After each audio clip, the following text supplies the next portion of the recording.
चलिए जी, प्रारंभ करें। जी। ओम सदाशिव समारंभां शंकराचार्य मध्यमाम् अस्मदाचार्य पर्यन्तां वंदे गुरु परंपराम्। वाक्यकारं वररुचिं भाष्यकारं पतंजलिं पाणिनिं सूत्रकारं च प्रणतोऽस्मि मुनित्रयम्। सर्वेभ्यो नमो नमः। नमो नमः। मित्रों, आज हम पढ़ेंगे तृतीया विभक्ति की रूप सिद्धि। तृतीया विभक्ति जैसा कि आप जानते हैं कि टा, भ्याम और भिस, ये तीन का नाम तृतीया विभक्ति है। और आज हम बड़े दिनों बाद भी कक्षा में उपस्थित हो रहे हैं, अतः पिछली वाली प्रक्रिया को आप स्मरण जरूर कर लेना। आज यह समय इसलिए लगा कि हमें कुछ बहुत आवश्यक कार्य आ गए थे, तो जिनको ठीक किया आज इधर आकर के। तो चलिए, अब कक्षाएं प्रारंभ मतलब अब कक्षाएं लगातार चलेंगी और आज हम तृतीया विभक्ति पढ़ेंगे। इससे विगत हमने द्वितीय विभक्ति पढ़ी थी। तो आइए प्रारंभ करते हैं। आपको तरीका वही पहले जैसा ही रखना है, वही एक तरीका है? तो चलिए, सूत्र है आपका टांग सिंगसा मिनात्स्या। एक ये सूत्र पढ़ना है, एक प्रयोग रामेण से बनेगा, दूसरा सुपीचा से बनेगा, तीसरा तो ही। तीन सूत्रों से आपके प्रयोग मतलब तृतीया विभक्ति में रूप सिद्धि हो जाएगी। जब मैं यहाँ पर तृतीया विभक्ति इत्यादि इसको इस तरीके से लिख रहा हूं क्योंकि लघु कौमुदी में इसी तरीके से विभाजन है, मतलब पहले विभक्ति और उसके रूपों की सिद्धि, उसमें लगने वाले सूत्र इस तरीके से लघु कौमुदी में दिया हुआ है। अच्छा, अब यहाँ पर कुछ चीजें क्या है, ध्यान रखिएगा। आप अदंत शब्दों को पढ़ रहे हैं। अभी आप क्या पढ़ रहे हैं? अदंत शब्द, अर्थात ऐसे शब्द जो ह्रस्वकारांत शब्द हैं। उनकी सिद्धि में क्या होता है, मैंने आपको पहले बता रखा है कि सबसे ज्यादा जो परिवर्तन होता है वो अदंत शब्दों में ही होता है। बाकी और जगह तो विभक्ति यथावत चिपक जाएंगी। जो आपको 21 प्रत्यय याद है, तो ये विभक्तियां वहां यथावत चिपक जाएंगी, ठीक है ना? उनमें कुछ नहीं करना है। लेकिन यहाँ पर बहुत सारे काम थोड़ा अलग अलग होते हैं, तो इनको आ जाइए, हम सबको अब देखते हैं। तो अभी चलिए स्टार्ट करते हैं। तो जैसे देखिए, राम शब्द से आप तृतीया विभक्ति है, तो तृतीया विभक्ति में क्या आता है? टा आता है। आप जानते हो, टाभ्याम भिस इति तृतीया। अच्छा, इसमें हमें क्या क्या विवक्षा करनी पड़ेगी? एक तो एक वचनत्व की विवक्षा, जिसे कहेंगे एकत्व की विवक्षा करनी पड़ेगी। और हमें एकत्व की विवक्षा है, पुंस्त्व अर्थात पुल्लिंग की विवक्षा है, और कर्ण या कर्ता कहो, अनुक्त कर्ण और कर्ता की विवक्षा है हमें। इतनी चीज होने पर हमें टा विभक्ति लानी। तो टा ले आए तो स्थिति बनी राम आगे टा। और आपको क्या करना है, जो टा है उसमें टा दो चीजें, एक टा है और एक आ है। तो आपको क्या कर देना है, एक सूत्र आपने चूटू पढ़ा है पिछले द्वितीय विभक्ति में, उधर पढ़ा था नहीं, प्रथमा पढ़ दिया था, सुजस जब आया था शायद, है ना? तो प्रत्यय के आदि चवर्ग टवर्ग, क्योंकि चवर्ग तो जस में था और यहाँ पर टवर्ग का ये उदाहरण है, हमने बताया भी था जब। तो क्या हो जाएगा, चूटू से टकार चला जाएगा, आकार शेष रहेगा, तो स्थिति बनेगी राम आ। ठीक है, अब आपको क्या करना है इस कंडीशन पर कि राम आ ऐसी स्थिति बनेगी। अब सूत्र लगाना है टा नसी नसाम मिनास्याहा। सूत्र क्या कहता है ये कि अदंतंग से परे, देखो सूत्रकार देखिए, अब यहां से क्या आरंभ हो रहा है, इस सूत्र से आप थोड़ा गौर करिएगा। इस सूत्र से जो आरंभ हो रहा है, मतलब ये सभी सूत्र एक बात इक्वल, एक बात सेम के हैं, वो बराबर है सब में। क्या है? अदंत अंग। देखो इसमें भी देखो अदंत अंग है, आप देखिए अदंत अंगात, इसमें भी अतोंगस्य है, अदंत इसमें भी है, और यहाँ अतोभिस इसमें भी अदंत है। मतलब आप इन जब सूत्रों को एक कैटेगराइज करेंगे तो ये सब अदंत अंग को प्रमुख करके लग रहे हैं। मतलब अंग, अदंत अंग को ये कार्य, अथवा अदंत अंग से परे विभक्ति को अमुक कार्य। तो ये अदंत अंग विषय के समय, मतलब ये ह्रस्वकारांत शब्दों में ही प्रवृत्त होंगे ये जान लें। अब जैसे आपके पास तो बहुत सारे शब्द हैं, जैसे आपके पास तो इकारांत भी है, उकारांत भी है, ये सब है ना कैटेगरी, वहां पर ये सूत्र नहीं लगेंगे, ध्यान रखना। इसलिए जो भी आपको विविधता है वो बस इसमें है, ठीक है? तो हमने क्या किया कि अदंत अंगों को होता क्या क्या है उन सबको कोशिश की है इस डायग्राम के माध्यम से कि हम एक साथ आपको बता सकें। क्योंकि जितने भी अदंत अंगों में पाणिनि जी ने जो विधान किया है, हमने प्रयास किया है कि इसको थोड़ा सा, अभी आप जितना पढ़ चुके हो लगभग उतना हमने इसमें लिखा है, आगे पढ़ोगे तो इसका पूरा एक बड़ा चार्ट एक स्पेशली अलग से बना भी देंगे। अभी आपको संक्षिप्त रूप में हमने प्रदर्शन किया है इसे।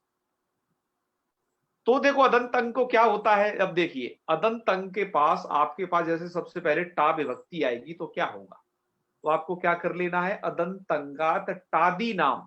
अब ये टादी कौन है, तो टादी नाम का मतलब है, देखो यहां पर थोड़ा देखिए यहां कि टा ngसी ngसाम, टा ngसी ngसाम, ये टादी तीन है। मतलब एक तो टा है खुद, एक ngसी है प्रत्यय जो पंचमी में है, और एक ngस है जो कि षष्ठी का है। मैंने कहा ना आपको विभक्तियां ठीक से याद होनी चाहिए। यदि विभक्तियां नहीं ठीक है आपकी, समझ लीजिए कि आपको इस प्रकरण का पढ़ने का कोई फायदा नहीं होने वाला है। अतः आप इस प्रकरण में यदि चाहते हैं प्रवीणता, तो विभक्ति आपको कंठस्थ होना चाहिए कि किस विभक्ति का किस वचन में क्या है उसका स्वरूप। ठीक है, तो आपको पता है अदंत अंग से परे टा को इन, नसी को आत और नस को से होता है, तो विभक्तियां पता होना चाहिए। क्यों, अब क्या आरंभ होने जा रहा है, अब आरंभ होने जा रहा है विभक्ति के स्थान पर होने वाले आदेश। ज्यादातर तो ऐसा होता है, ज्यादातर रूपों में ध्यान रखना तुल जी, ज्यादातर रूप तो इस बात से सिद्ध हो जाते हैं जी कि जी। आप सुवऊ जैसा मऊट सस को डायरेक्ट पीछे लगा दो है 21 प्रत्ययों को। लेकिन बहुत सारी जगह पाणिनि जी ने क्या किया है, विभक्ति के स्थानों पर कुछ आदेशों का विधान किया है। जी ठीक है ना पंतोला जी, तो विभक्ति प्रणाम के भैया। कारण जो कुछ आदेशों का विधान किया गया है, इसीलिए हमने क्या कर रखा है, यहाँ पर विभक्ति के स्थान पर होने वाले आदेश को कुछ दर्शा रखा है कि विभक्ति को क्या क्या आदेश होते हैं। तो आप सबसे पहले देखिए अदंत अंग से परे टा को इन, तो देखो तीन चीज है यहाँ पर ध्यान रखना, टा ngसी और ngसाम, और तीन ही इनको आदेश विधान किए गए हैं। इनात स्याहा, मतलब इन, आत और स्या, ये तीन आदेश विधान किए गए। पर किससे परे होते हैं, अदंत अंग होना चाहिए। मतलब आपका जो प्रकृति भाग है वो प्रकृति भाग आपका अदंत होना चाहिए, मतलब ह्रस्वकारांत होना चाहिए। उस ह्रस्वकारांत से परे यदि टा है तो आप भैया टा प्रयोग मत करो, क्या करो, उसे इन बना दो। पाणिनि जी कह रहे हैं उसे इन बना दो, ठीक है। बाकी जगह और शब्दों के लिए तो वो टा है, और शब्दों के लिए क्या है, वो टा है ना, लेकिन अकारांत शब्द के लिए वो क्या है, वो इन है। ठीक है जी। और क्या है, अकारांत शब्द के लिए ngसी नहीं है, ngसी को भूल के आत उस जगह याद करिए, क्योंकि उसके स्थान पर आत हो जाएगा। ऐसे ही ngस को क्या समझिए, स्या समझिए, अदंत अंग से परे है तो मतलब अकारांत कोई शब्द है तो। और बाकी इकारांताएं उकारांताएं उनकी कहानी सब आपको आगे बताई जाएगी। उधर ज्यादा बदलाव नहीं है, हलंतों में तो बिल्कुल भी नहीं है। उधर हलंत जो शब्द आएंगे, जैसे सरित शब्द है ना, जैसे लिह शब्द है, जैसे भगवत शब्द है, ये सब हलंत शब्दों की कैटेगरी में आती है। वहां पर ज्यादा बदलाव नहीं है, वहां तो विभक्ति यही जो 21 है इनको खटाखट मिलाओ और रूप बनाओ। यहाँ अदंतों में सबसे ज्यादा बदलाव है जिन्हें आप देख रहे हो यहाँ पर। तो चलिए आपको क्या करना है, अदंतात टादी नाम इनादयः क्रमात् स्यु, अदंत टादियों को इन, आत और स्या क्रमशः हो जाते हैं। तो देखिए इसलिए मैंने यहां पर लिखा हुआ है अदंत अंगात, अर्थात अदंत अंग से परे। टा है तो उसे इन कर लीजिए, ngसी है तो उसे आत कर लीजिए, और यदि ngस है तो उसको स्या कर लीजिए। ये सब अदंत अंग से परे विधान कर रहे हैं। तीन चीज अभी आपको समझनी है, औरों के लिए भी आपको बताते रहेंगे। ठीक है जी। तो इसमें इन दो के उदाहरण तो अभी आपको आगे आएंगे, जब आप पंचमी विभक्ति पढ़ोगे, जब आप षष्ठी विभक्ति पढ़ोगे। अभी आपको किसका आ रहा है, टा को इन करने का। ठीक है, चलिए अब समझते हैं। आपने टा किया, चुटकी से टा को उड़ा दिया मतलब उसकी संज्ञा कर दिया, तसलोपा से लोप कर दिया, उसका शॉर्टकट रहेगा ये। ठीक है, उड़ा दिया में क्या क्या चीज सम्मिलित है कि चूटू से संज्ञा, तसलोपा से लोप। ठीक है, तो भैया उसका आवचा, तो राम आ ऐसी स्थिति बनी, टांग असी घसाम मिनात स्याह, ये सूत्र आपने लगाया। इस सूत्र के लगाने के बाद राम इन, मतलब टा को इन कर लिया आपने, राम इन ये स्थिति हुई। अब आपको क्या कर देना है, आध गुणा से गुण कर देना है। गुण करोगे तो बनेगा रामीन। गुण करना तो जानते ही है, संधि तो आप जान चुके हो। तो देखो पाणिनि जी ने सोचा कि हम इनात इस विधान कर दें, बाकी संधि अंधि कर लेंगे, सब लोग जानते हैं। तो चलिए, तो फिर क्या किया, रामेन जब बन गया, फिर आपको ये सूत्र लगाना है, अटकुपांगम विवाहित। अभी पिछली बार ही पढ़ाया है आपको, रामायण में पढ़ाया था। रामायण में चूंकि सूत्र लग नहीं पाया था पदांतस्य के कारण। अब यहाँ पर क्या चीज है, यहाँ पर ये सूत्र लगेगा। कि सूत्र क्या कहता है, रेफ और शकार से परे, ध्यान रखिए कल का, रेफ और शकार से परे। जी सुमित जी, किम वक्तुम इच्छति? क्षम्यताम आचार्य जी, बीच में डिस्टर्ब कर रहा।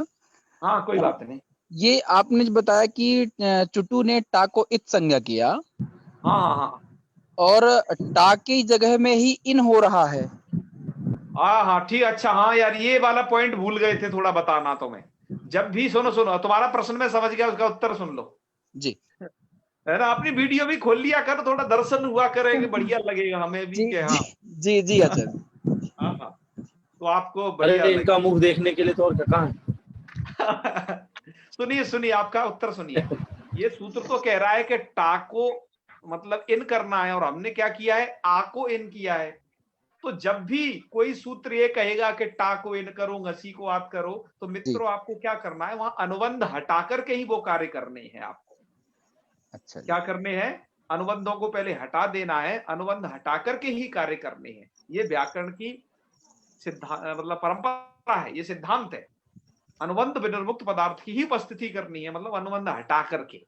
इसलिए हमने पिछली कई सारे उसमें स्लाइड में यही किया था। जब हम आपको रू पढ़ाते थे तो रू का हम डायरेक्ट र लिख देते थे कई बार, मतलब ऊ वगैरह हटा करके। जी ऐसे ही हम चाहते तो यहाँ टा को हटा करके डायरेक्ट आ भी लिख सकते थे, लेकिन इसी बात के संज्ञान के लिए आपको ये टा लिखा है कि जब भी आपको कोई आदेश विधान करना हो किसी के विभक्ति वगैरह किसी के स्थान पर, तो प्लीज उसके अनुबंधों को पहले हटाइए, उसके बाद उससे कार्य लीजिए आप। ठीक है सुमित जी? जी जी आचार्य जी। हाँ हाँ, तो बस इसको समझ गए ना, आपको उत्तर मिल गया ना? जी जी बिल्कुल बिल्कुल बिल्कुल बिल्कुल। चलिए, अब यहाँ पर आपको सूत्र आगे रामेन जब बन गया, अर्थात आपने आधगुणा कर लिया, फिर आपको क्या करना है, एक सूत्र है आपका अट को पांगनुम व्यवायेपी। ये आपने सूत्र पिछली बार पढ़ा था, और मैं समझता हूं कि आप लोगों ने से द्वारा से नहीं देखा होगा, है ना। तो आप लोग यदि प्रवीणता चाहते हो कि मुझे कहाँ नकार को नकार करना है, तो प्लीज सूत्र के नियम को याद करें। मैं सूत्र का नियम एक बार फिर याद दिला रहा हूं आपको। ये सूत्र क्या करता है कि रेफ और सकार से परे, अर्थात इधर रेफ होना चाहिए, ऑब्लिक या श होना चाहिए, है ना, ऐसा ऐसा हलन कर दो, रेफ श ओरिजिनल। उससे परे क्या हो, इधर यदि ना है तो ये सूत्र क्या करेगा, इस ना को बदल देगा ण में। पर कब, बीच में क्या क्या होना चाहिए, बीच में सब अट कवर्ग पवर्ग होने चाहिए। जो सूत्र कह रहे हैं ना, अट कुप्वांग नुम व्यवाही, अट कवर्ग पवर्ग, इनका कोई एक, इनमें से कोई एक वर्ण बीच में हो। ठीक है, अट हो या कवर्ग हो या पवर्ग हो या आंग हो या नुम नुम मतलब अनुस्वार। ठीक है, तो इतनी सारी बात, ये इतनी बात कोई नहीं है। सूत्र कहता है क्या करता है, ना को ना करता है, पर कब करेगा, समान पद, मतलब एक पद होना चाहिए। तो ठीक है भैया, हमारा तो एक ही पद है ना, क्यों सुबंत और तिगंत की पद संज्ञा होती है। तो रामेन एक पद है, मतलब ये समान पद है। जैसे कहीं कहीं व्याख्याओं में लिखा है अखंड पद, अखंड पद मतलब वन पद।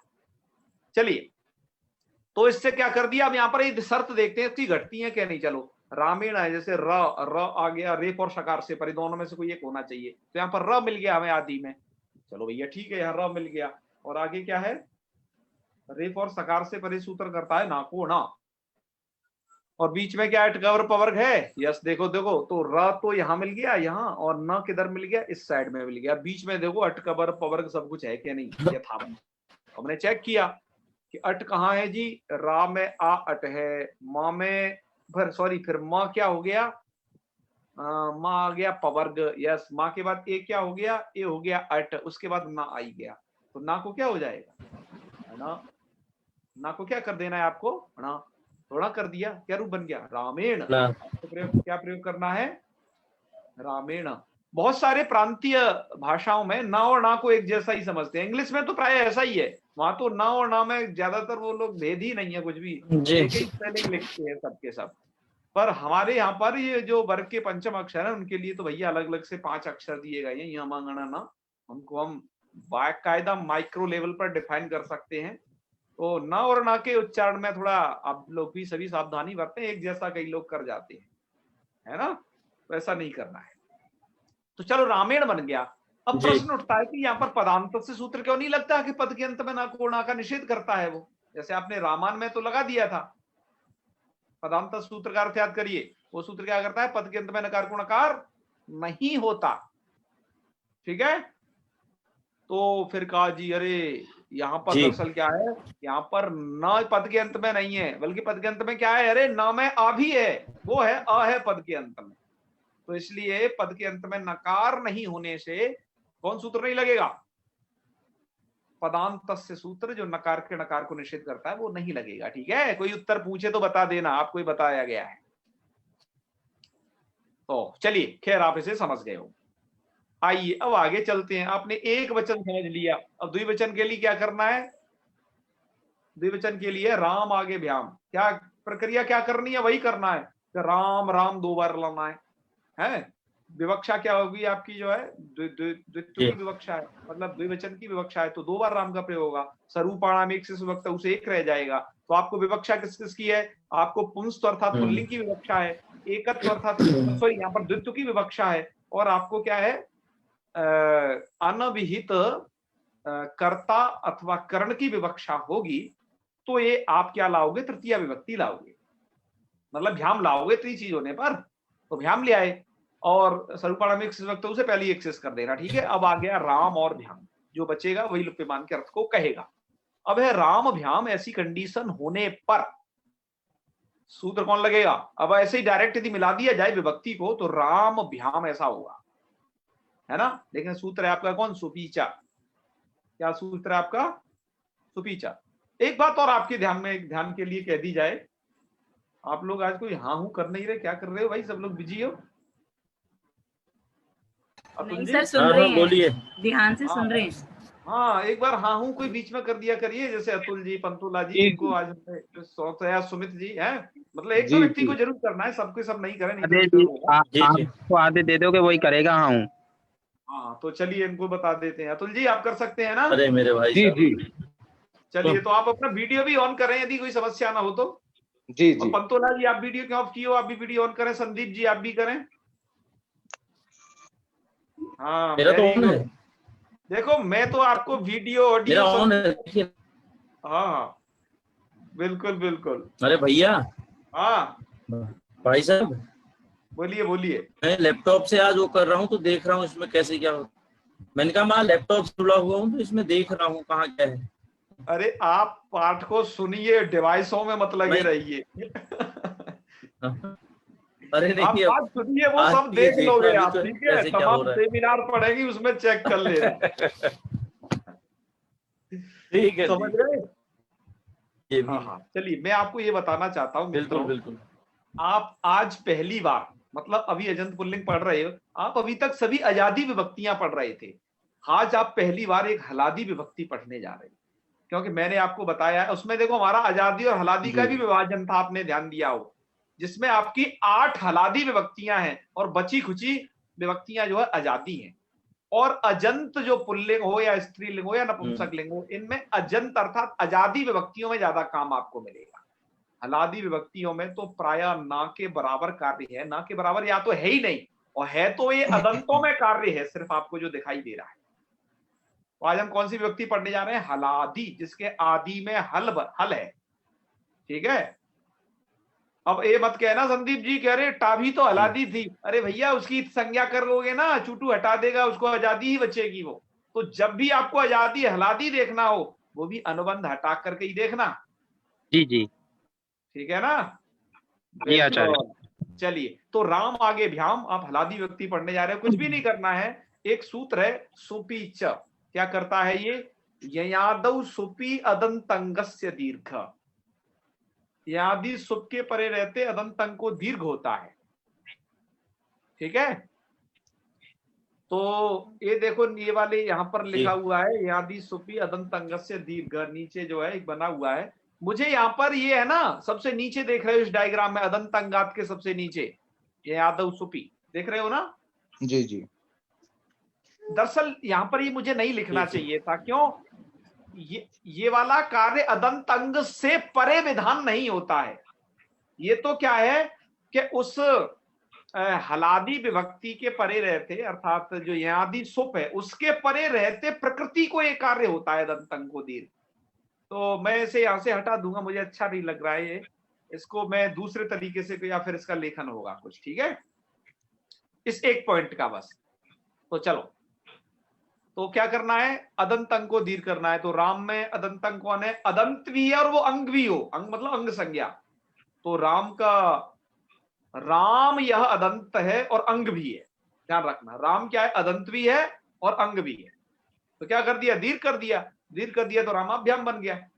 ओके जी जी तो देखो भ्याम में तो कुछ भी नहीं है, 3 तेरे। आइए अब आगे चलते हो। अब आ जाइए भेष। ये भी हलादी विभक्ति है, लेकिन जैसे ही अदंत अंग है तो आप सावधान हो जाइए। अदंत अंगों में आपको सूत्र याद कर लेना है, अतो भिस ऐस।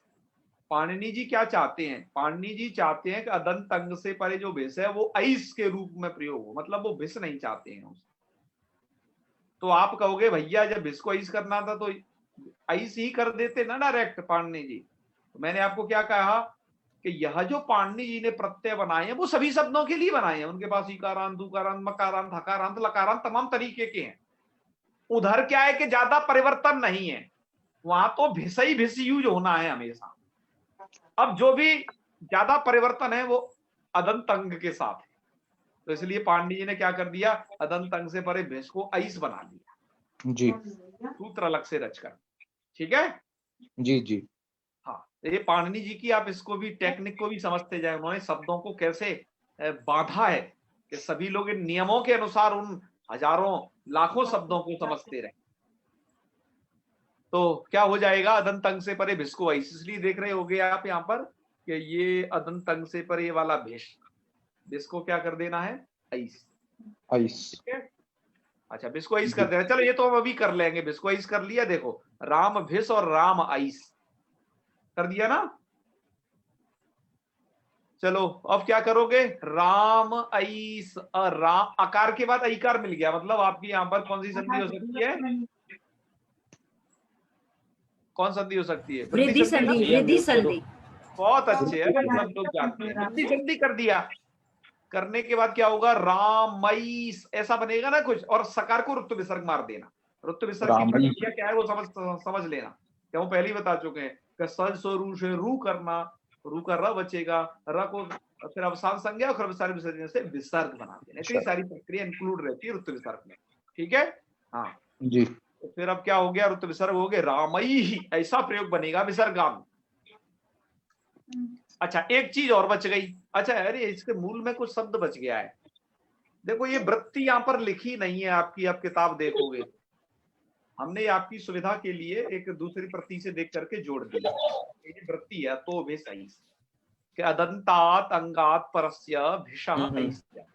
ठीक है, ये उसको वहां पर लिखा क्या है? ये लिखा है बस अनेकाल सित सर्वस्य रामई। ये सूत्र स्मरण दिलाया है। क्यों? बात यह है कि भिस को ऐस करना है। तो देखो भिस को ऐस करना है, सूत्र ने कहा तो भिस में किसको ऐस करें? क्योंकि भिस में तो बहुत सारे वर्ण हैं। तो एक सूत्र आता है अनेकाल से सर्वस्य, कहता है कि जी जो आदेश अनेकाल वाला, अनेकल होगा, आप पढ़ चुके हो इसे पहले असंधि में, कि जो आदेश कैसा होगा? अनेकाल होगा। अनेकाल मतलब अनेक अल होंगे, जिसमें अल मतलब वर्ण, अल माने सभी वर्णों को एक साथ हम कहें तो अल अल कह सकते हैं, ये प्रत्याहार है ना। तो क्या हो जाएगा? अनेकाल सित सर्वस्य। ठीक है, जो आदेश अनेकल हो या सित हो वो पूरे स्थानीय के स्थान पर होता है। इसलिए क्या हो जाएगा? जो ऐश है ये अनेक अल वाला आदेश है। देखो ऐश में कितने सारे अल हैं, ऐ और सा है, एक से ज्यादा अल हो गए, हो गया अनेकाल। जी जी अनेक अल का मतलब क्या है? एक से ज्यादा कोई तो अनेक। तो ऐस एक ऐसा आदेश है जो अनेक अल वाला है, इसलिए क्या होगा, पूरे भिस के स्थान पर बैठेगा, ना कि उसके कहीं जी। आगे पीछे, ना किसी एक वर्ण पर। ठीक है, तो जी ऐस जी हो गया, इसलिए यहाँ पर लिखा अनेक काल से तरफ से सूत्र का स्मरण दिलाया, मतलब संपूर्ण स्थानीय को ये आदेश कर देना है। तो क्या प्रयोग बन जाएगा, राम ही बन जी। जाएगा। चल रामाई। ठीक है, आज से आपने क्या समझा, रामेण समझा, रामाभ्याम समझा और रामई, ये तीनों समझ। रामाई। जी एक चीज मैंने इसमें एक ज्यादा एक्स्ट्रा लिख दी है, आगे के भविष्य को थोड़ा ध्यान में रखते हुए, क्योंकि आने वाला है ये। क्या हो जाता है, अदंत अंग से परे, ये देखो थोड़ा झलादी बहुवचन यदि सुप है, थोड़ा डॉट डॉट लिख दिया, वह जगह नहीं थी भैया, इसलिए अदंत क्या होता है, झलादी बहुवचन सुप परे रहते अदंत अंग को क्या कर देना है, दीर्घ कर देना है। दीर्घ। नीचे क्या करना है, दीर्घ। अरे दीर्घ कर देना है, अरे यार ये तो गलत लिख दिया, यहाँ पर मुझे एकार लिखना चाहिए था। ठीक है, इसको कल सही कर देते हैं। यहाँ पर आप क्या समझना, एकार, क्योंकि इसे पढ़ाएंगे, कल आ जाएगा ये आप लोगों को। ठीक है, जी हाँ आज ये बहुत जल्दी में बन गई है, तो ये देख ही नहीं पाया कि दीर्घ ही लिखा रह गया यहाँ पर। ठीक है, तो यहाँ पर एकार समझना आप।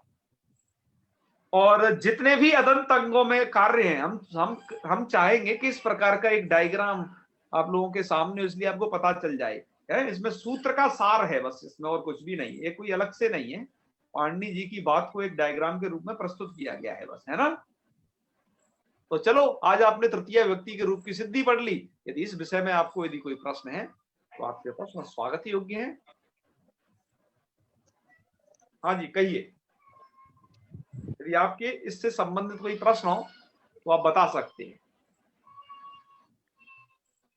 फिर हम चतुर्थी विभक्ति पढ़ेंगे, है ना। चतुर्थी विभक्ति में थोड़ा एक सूत्र आ गया है, स्थानीय विदादेशो नल विदऊ वगैरह, ऐसा ऐसा। जी तो उसके विषय में जानेंगे। यदि आपकी कोई प्रश्न हो तो फिर बता देना। नहीं है आचार्य जी, आज लगभग सभी संतुष्ट हैं। हाँ हाँ, संतुष्ट क्या है कि सबको। सुमित तो अपना वीडियो तो खोल दे। चलो कोई बात नहीं, आज बहुत दिनों के बाद कक्षा हुई है ना। क्या है जी ये हाथ उठाए अमर कुमार जी, अमर कुमार हैं, अमर कुमार बोलिए जी। अमर कुमार, नमो नमः। अमर कुमार जी, हाँ अमर कुमार जी, आप कहाँ थे जी इतने दिनों से, बताओ पहले तो। सर तो हम डेली क्लास करते हैं। अच्छा, अभी 2 दिन क्लास नहीं चल जी। हाँ, तो आप आज पूछ रहे थे ग्रुप में कि आज क्लास होगी या नहीं, जबकि सूचना तो कल ही भेज दी थी। हाँ सूचना कल था ना महोदय, लेकिन आज तो कुछ नहीं था ना, इसीलिए उसको हम क्लियर करने के लिए किए। सूचना एक बार डल गई ना, वही तो मान्य होगी। अब बार बार क्यों डलवाते हो, मैं इसलिए तो 2 बार डालता था। नहीं महोदय, लिंक नहीं था ना, इसीलिए कल का था, आज का लिंक नहीं था, इसीलिए सोचे अरे रोज का लिंक एक ही रहता है, वो चेंज नहीं होता। हम उसी लिंक लिंक एक को ही है फॉरवर्ड भाई साहब। करते रहते हैं कि भैया हाँ, जो नए लोग जुड़े हों उन्हें कोई दिक्कत ना हो। जी जी, वो तो था, लेकिन महोदय इसीलिए भाई पूछ साहब। दिए थे। हाँ हाँ, जी सवाल है कहिए, सर। डिस्क्रिप्शन में भी लिंक रहता है, वहां से ले लिया कीजिए। हाँ हाँ, ग्रुप के डिस्क्रिप्शन में बिल्कुल वहां से ले सकते हैं। जी महोदय, हमको याद है, लिंक का नंबर याद है हमको, ऐसे बात नहीं है। अरे वाह वाह, बहुत अच्छे। आप पूछना क्या चाह रहे थे बताओ, आप उसे तो भूल गए। हाँ महोदय, ये कह रहे थे सर कि जो हाँ। यहाँ पर राम में जो आप कह रहे हैं कि हलंत रहेगा, उसके बाद उसको अंग कहेंगे फिर। हलंत, हलंत कब, हमने ऐसा कब कहा रे? तो मतलब जो अंग कैसे होगा इसमें, राम को अंग कैसे मानेंगे, ये बताइए। तुमने ये बताओ, यस्मात् प्रत्यय विदिष्टादि प्रत्यंगम वाला वीडियो देखा है कि नहीं? इसमें आदि बताओ बताओ। मतलब वो तो लगता है कि नहीं देखे, तब तो पूछ रहे हैं। इसलिए उस वीडियो को देख लीजिए। अंग संज्ञा को बाकायदा ऐसा समझाया गया है कि आप तुरंत समझ जाओगे अंग होता क्या है। और यदि नहीं समझ में आए उसके बावजूद भी फिर प्रश्न करना, जी, जी। बता देंगे, हम बताने के लिए तो हैं। पर हमारा जी, यह है कि जो महोदय। एक बार बताई जा कौन सा चुका है तुमको लें कम से कम। सूत्र महोदय कौन सा बताए थे आप? यस्मात् प्रत्यय विदिष्टादि प्रत्यंगम लकोमुदी हमेशा आप लोग साथ में रखें, ठीक है। व्याकरण में चाहते हो तो प्रवीणता एक हाथ में रख लो, हनुमान चालीसा की तरह लकोमुदी। और ये समझ लो कि अभी तो आपको 3 ही महीने हुए हैं, संधि का तो आपने कर दिया एकदम बढ़िया खेल। अब अजंत सब शब्दों का देखो, आप कोई भी रूप याद करने की जरूरत नहीं रहेगी, सब आपके कंठ में विराजमान रहेंगे। आपके दिमाग में बस 2 ही चीज आएंगी, कि ये शब्द अकारांत इकारांत क्या चीज है और आगे विभक्ति कौन सी है। ठीक है, दो चीज बस दिमाग में रहेंगी जी और ये आपको नियम फिर कहाँ, यदि अदंत अंग है तो ये काम ठीक है, विभक्ति देख के स्थान पर होगा और ये वाला काम प्रकृति के स्थान पर होगा। दो चीज याद रखनी है, मतलब विभक्ति को क्या आदेश होना है, जैसे आपने भिस्कोइस पढ़ा, ठीक है, जी और प्रकृति को क्या होना है, जी। जैसे आज आपने पढ़ा कि दीर्घ हो जाता है, वो है ना रामाभ्याम। जी जी जी ऐसे ही दो चीज होंगी भाई, विभक्ति को क्या हो रहा है और प्रकृति को क्या हो रहा है। जी इतना ही सा व्याकरण है, ये पूरे व्याकरण में अप्लाई है, समझ लेना। प्रकृति प्रत्यय को का विवेचन मतलब समझ रखना कि क्या प्रकृति और क्या प्रत्यय और क्या क्या काम किया गया है। बस आप खुद अपना व्याकरण रच दोगे, इतनी बात जाने रहोगे तो ठीक है। व्याकरण पढ़ना बहुत इजी वे है, निसंदेह। जी आप ये समझ जाओगे, राम शब्द के रूप जी, पढ़ते ही खटाखट आपको समझ लेना कि 1,00,000 शब्दों के रूप चला दोगे कम से कम। जी तो ठीक है जी, आप उसे देख लीजिए अंग संज्ञा के लिए। तो मुझे लगता है कि आज आपका कोई संदेह नहीं है। जी हाँ जी बताइए ऐश्वर्या जी। ऐश्वर्या श्रीवास्तव। नमो नमः सर। जी, नमो सर नमः। बोलिए, राम की जगह जैसे बालक लेंगे तो वो भी अकारांत है, उसमें टा आएगा ना, बोलिए। राम बिल्कुल, प्लस बिल्कुल। टा, फिर अभी अब बालक देखो, अभी प्लस आप- टा। बिल्कुल, अभी हम आपको अकारांत शब्द में एक बता रहे हैं, अर्थात राम शब्द को एग्जाम्पल रख करके चल रहे हैं, ठीक है ना। हम आपको अकारांत शब्द की समाप्ति पर, बोले तो राम शब्द की समाप्ति पर एक बहुत बड़ी विशाल सूची, लगभग 100 अकारांत पुल्लिंग शब्दों की अर्थ सहित सूची आपके सम्मुख रखेंगे और आपको सबके रूप चलवाएंगे, इसके चलाओ इसके चलाओ, चिंता नहीं करें आप लोग। पर्याप्त आप लोगों के सम्मुख सामग्री रहेगी, ठीक है। जी और जो बची खुची भी रहेगी तो उसे कह लेंगे कि भैया शब्द तो अनंत है, उसके लिए भी बता देंगे कि आप कैसे समझ पाओगे कि अमुक शब्द अकारांत है या अकारांतों में पुल्लिंग है, भी कैसे समझ होगी, इसकी भी आपको जानकारी हमें अकारांत शब्द पढ़ाते ही तुरंत दे देंगे, ठीक है। जी तो सबसे बड़ी बात है वो आपको जो धारण करना है वो है धैर्य। यदि आप धैर्य धारण कर लोगे तो व्याकरण शास्त्र हम धारण करवा देंगे, ये पक्की बात, ठीक है। और अब बस आगे के 3 मंथों में आप अजंत के सब वेदों को पढ़ लोगे। जैसे ये तैयार हो गया फिर तो कुछ नहीं है, फिर तो बस बॉर्न वैक के लिए आपको 10 गण पढ़ने हैं। बॉर्न वैक मतलब की हड्डी। बिल्कुल बिल्कुल। वो इसलिए कि उनको समझे, हम समझ कैसे पाएंगे कि अरे इस क्रियापद का क्या अर्थ है, इस क्रियापद का क्या है, क्योंकि क्रियापद तो हर एक बात में यूज करना पड़ता है। मैं पढ़ रहा हूँ, सो रहा हूँ, खा रहा हूँ, जा रहा हूँ, नहा रहा हूँ, अरे हर बात तो क्रिया ही से समाप्त हो रही है ना। तो इसलिए मैंने उसको बॉर्न बैक बोला है, उसको तो हम पढ़ेंगे ही कायदे से। तो आज फिर इतना ही रखते हैं, क्यों जी, यार ज्यादा क्या पढ़ना जो है, चतुर्थी व्यक्ति कल से स्टार्ट करेंगे, क्योंकि जी आचार्य बिल्कुल बिल्कुल समय भी स्थान बदादेशो नल विधौ जैसे जी उसके प्रायः आसानी से समझ में नहीं आते हैं। तो हम प्रयास करेंगे कि उसको अच्छे से समझाया जाए, तो आप उसे समझ पाए ठीक से, हैं। तो आज इतना ही रखते हैं फिर, क्यों जी। पंतोला जी आप कैसे चिपक गए। हाँ एक यहाँ भैया इधर ही हूँ, सुनिए तो। हाँ डिस्क्रिप्शन ग्रुप में है, वो सब लोगों को एक बार एक सूचना देनी थी। प्रतिदिन आप ग्रुप में जाएंगे, ऊपर से तो एक जगह डिस्क्रिप्शन लिखा आता है, वहां देखिए लिंक हम लोगों ने डाला हुआ है, तो आप प्रतिदिन उस लिंक से जुड़ सकते हैं। रोज रोज ढूंढने की आवश्यकता नहीं है। सही है, सही है। जी जी, ग्रुप के डिस्कशन में ऊपर ही दे रखा है। हाँ हाँ हाँ, चलो कुछ लोगों को यदि डिस्क्रिप्शन क्या होता है नहीं पता हो, वीडियो तो एक काम कर लें कि अपने इस लिंक को सेंड करके रखें किसी को।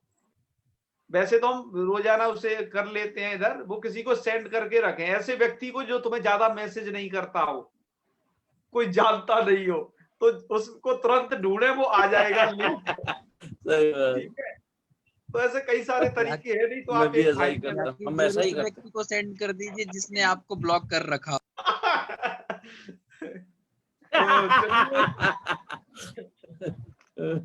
ये करते हैं फिर समापन है, फिर कल अब बातचीत होगी। चलिए फिर बंद कर। चलिए।